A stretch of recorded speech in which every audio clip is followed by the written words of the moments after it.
Hello po, good morning. Today is Saturday. So, ang update po natin para sa ating YouTube channel upload is Saturday. Saturday na lang po ako nag-vlog para po sa ating YouTube channel. Pero kung gusto niyo po yung araw-araw na update, meron po tayo sa FB page na Ray House Makeover tsaka yung Sir Ray House Makeover. Dalawa po kasi ang page namin. So, ayan, habang gumagawa sila, ako muna dito. Ito na po yung Angelique Tan House na corner lot na malapit po sa tangke. Bali, ito pong unit ni ma'am is medyo malaki po yung kanyang pinaka-extension. So, bali, kausap ko po yung mag-i-install ng aluminum cabinets. Ito po kasi si ma'am, ang prepared niya is aluminum. So, okay naman yun. Tapos, binabawas na lang po namin sa pinaka-labor yung aming cabinet. Kasi sa pinaka-package po namin, di ba kasama na yung kitchen cabinets. So, kung ayaw nila ng kahoy, pwede rin naman pong aluminum. Ayan. So, dito po sa kitchen, mapapansin nyo, naka-wall tiles na naman po tayo. Dapat plain white lang po ito. Kaso, mabilis daw po kasing maubos ang mga plain white na tiles. So, ganito na lang yung napili ko kay ma'am. Nagustuhan naman niya. Actually, maganda siya. Maganda siya. 30 by 60 ang prepared ko. Pero kung gusto nyo yung malapad-lapad na tiles o 60, pwede rin naman. Kaso, 30 by 60, kinukuha ko para yung installer po natin, hindi naman po masyadong mabigatan. Kasi mabigat po ang 60 by 60. Kahit nga po yung 30 by 60, mabigat din eh. So, ayan na lang po yung prepared ko sa mga renovation namin. 30 by 60. So, ito pong naka-wall tiles is, dito po yan sa my kitchen ni ma'am. Hanggang dito lang naman. Ayan, parang pa-L lang din. Tapos, dito sa may bintana, pintura na lang din po yan. Ayan. So, yung kitchen ni ma'am, maliit lang. Parang nasa 180 by 150. Parang ganon.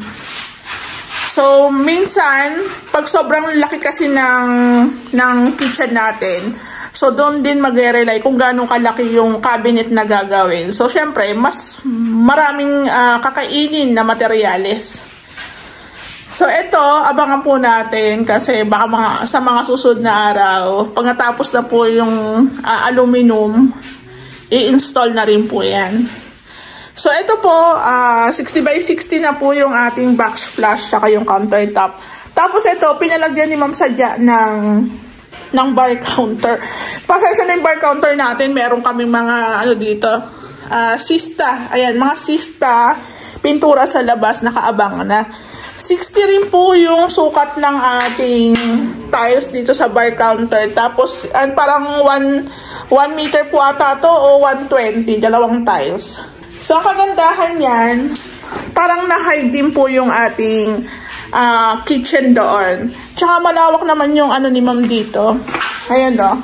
Malawak pa yung area ni ma'am dito para sa dining. Tapos dito nga po pala, magpapalagay tayo ng sliding.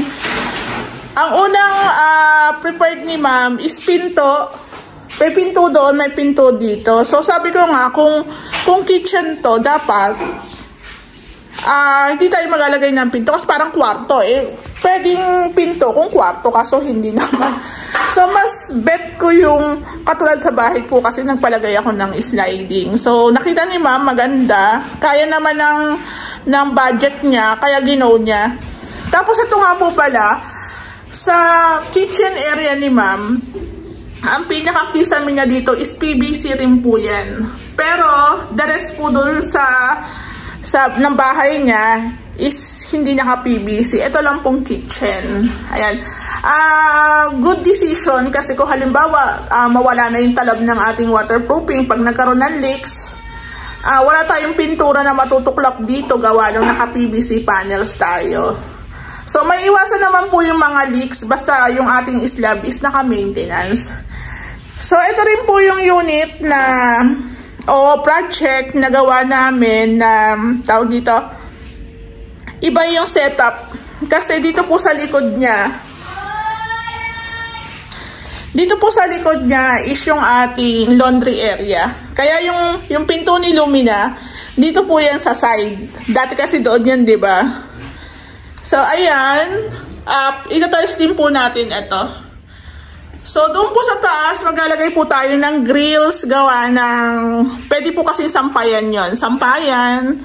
Tapos, for safety, ano na rin po, reason, para safe din po yung back area nila o laundry area po nila. So, yung palo po ng pinto natin is palabas. Palabas na para hindi rin po nakaharang dito sa loob. Ayan, palabas siya.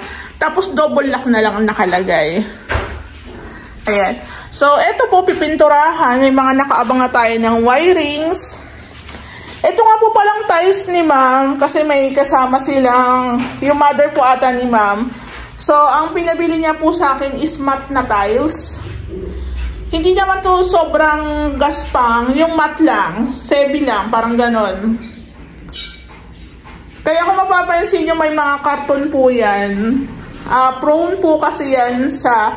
Pag halimbawa, let's say, nagmasilya, nagpintura, pag natuluan po yan, kakapit po talaga kasi parang may mga pores na maliliit. Ayan, kaya sinapinan po muna nila. So, konti na lang po yung lalagyan nila ng tiles. Halos yung mga gilid-gilid na lang. Ayan po.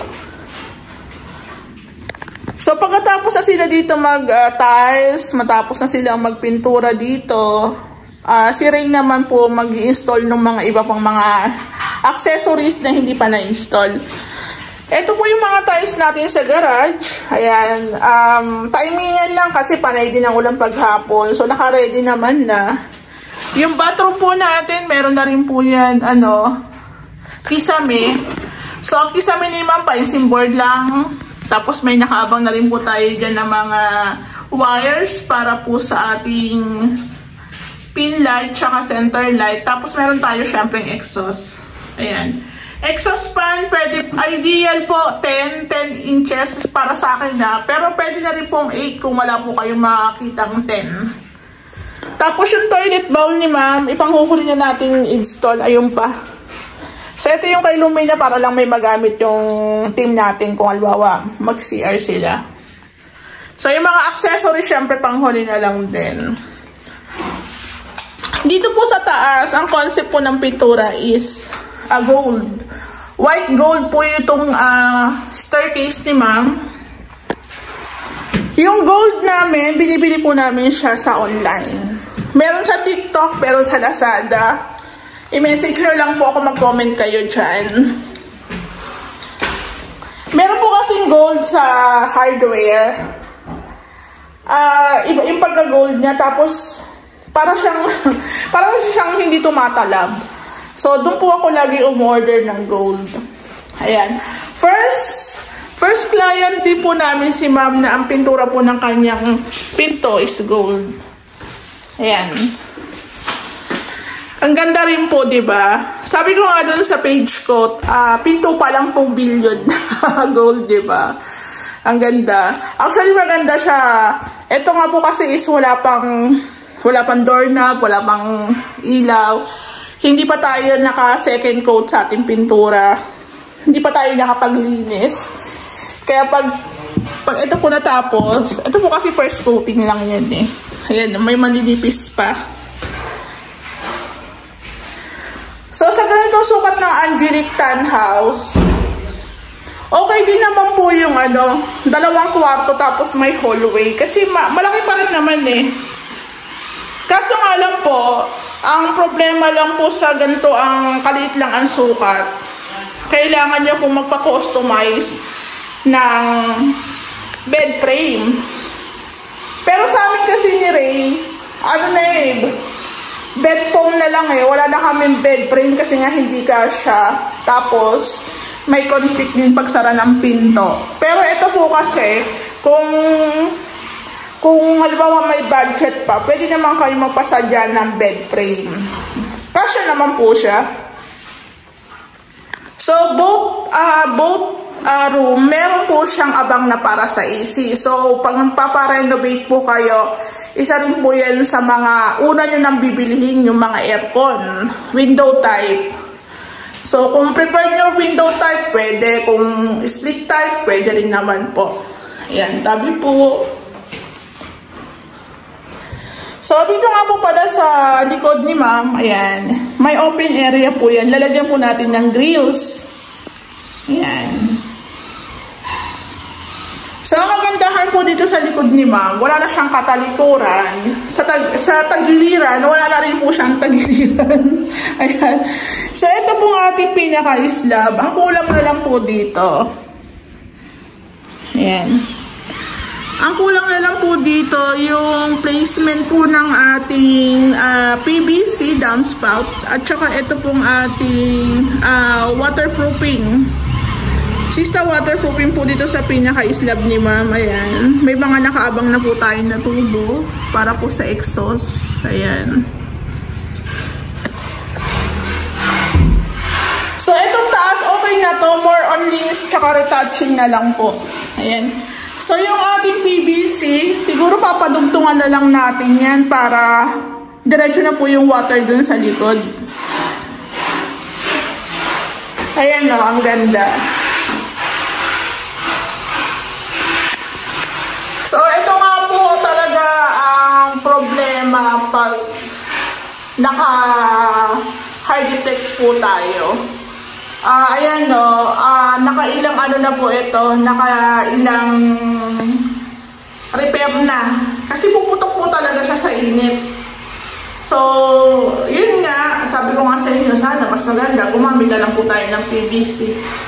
Kasi tulad niyan, puputok, aayusin, lalagyan ulit ng masilya, lalagyan ulit ng plug, tapos puputok, gano'n na naman. So, nagagastosan ka rin, di ba?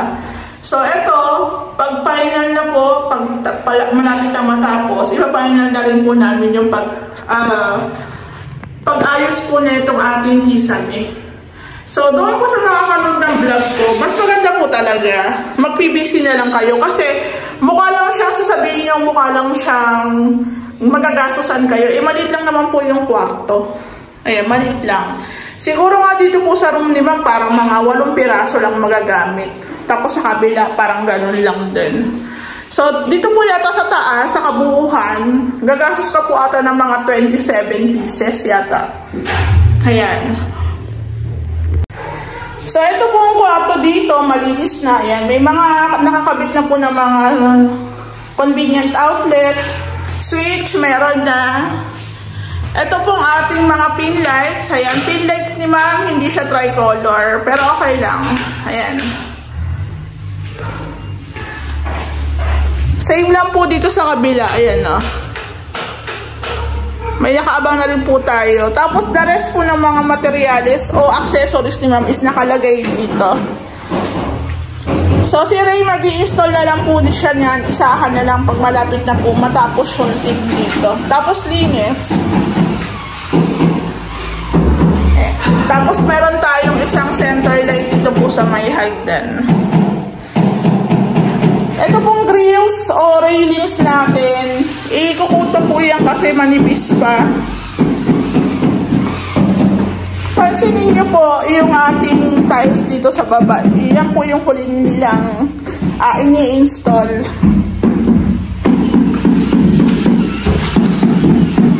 Yan. Konti na lang matatapos na. So, ito po ang magiging additional namin dito, yung semento, adhesive. Usually kasi ganun pagpatapos na, yan na lang naman ang mga hinahabol namin na materyales.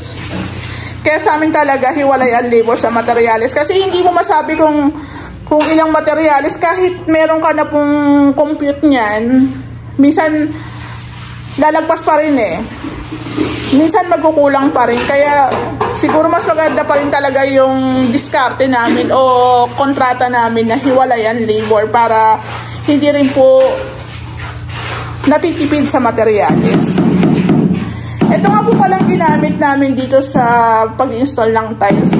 Palagi naman, halong semento po yan, tsaka adhesive na APC. Ayan. Tapos dito nga po pala sa labas, ito yung unit ni ma'am na walang roofing. Ayan, walang roofing po ito.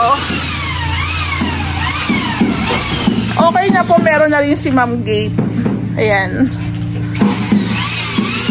ang ginamit po namin dito is 2x3, 1x1, tsaka plain sheet na makapal. Naka-primer na siya.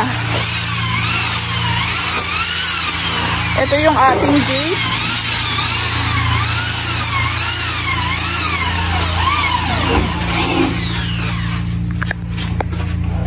Ito po yung itsura ng labas. Dito po may pintura na po. Yung exterior wall meron ng pintura. Ito na lang ang wala. Ayan. The rest po meron na. Tapos syempre meron naman tayong bintana na walang salamin. I-replace lang po namin. Meron naman ditong extra si ma'am. Tapos nga po pala sa renovation po namin, kasama na rin po yung case ng AC. Ayan. Case ng AC. So yung mga 1x1 na sumobra doon, meron pa tayo. Pwede pa natin gamitin.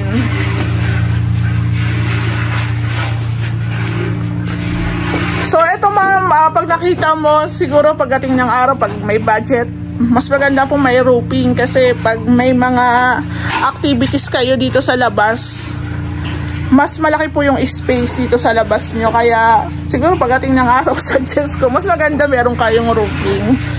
Tingnan lang natin yung, yung itsura po ng gate dito sa labas.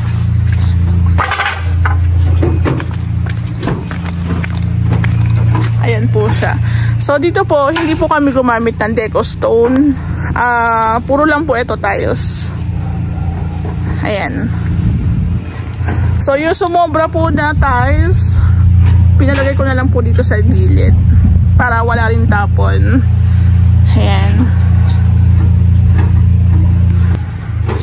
Dito nga rin po pala maglalagay din tayo ng drainage. Ito nga po palang gate ni ma'am, folding po yan. Pag malapad po kasi talagang prepared namin folding. Tapos, ang pinaka-pedestrian na po niyan, yung tupi niya. Yung pinaka-tupi niya.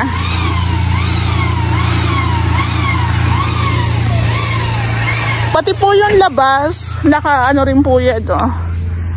Before, nilagyan din po nila yung doon na part is nilagyan ng waterproofing tapos pininturahan.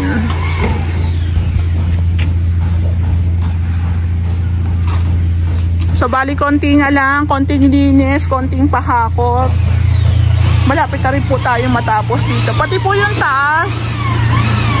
Ayan, i-retouch din po yan. Pati po yung bakal dyan na itim. Ayan, i-retouch din po yan. Pag pabangbang mo nga yung kasi open sila dito. Baka mahulog yung paanuhan mo na lang. Pabarilan mo na lang. Ito pong kulay black na to dito sa may bintana. Nalalaglag po kasi yan kasi parang uno lang yata yung nilagay nilang pako dyan. So ipapatibayan ko na lang kay Ray kasi mamaya mahulog, walang roofing, delikado. Ayan. Pag natapos na po yan, lalagay na rin po natin yung mga ilaw natin dito sa may poste.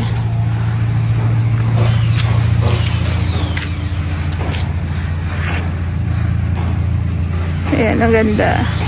So sa renovation po pala, kasama rin po talaga yung pagpapatapon ng mga lupa, pinagtibagan, kasama rin po yan sa magiging material cost para malinis din po dito. Hindi na nga po pala kami naglagay ng plant box kasi mas maganda, mailatag na lang daw ni ma'am ng maayos yung mga paso-paso niya dyan. So mas maganda, hindi matatakpan yung ating design, di ba?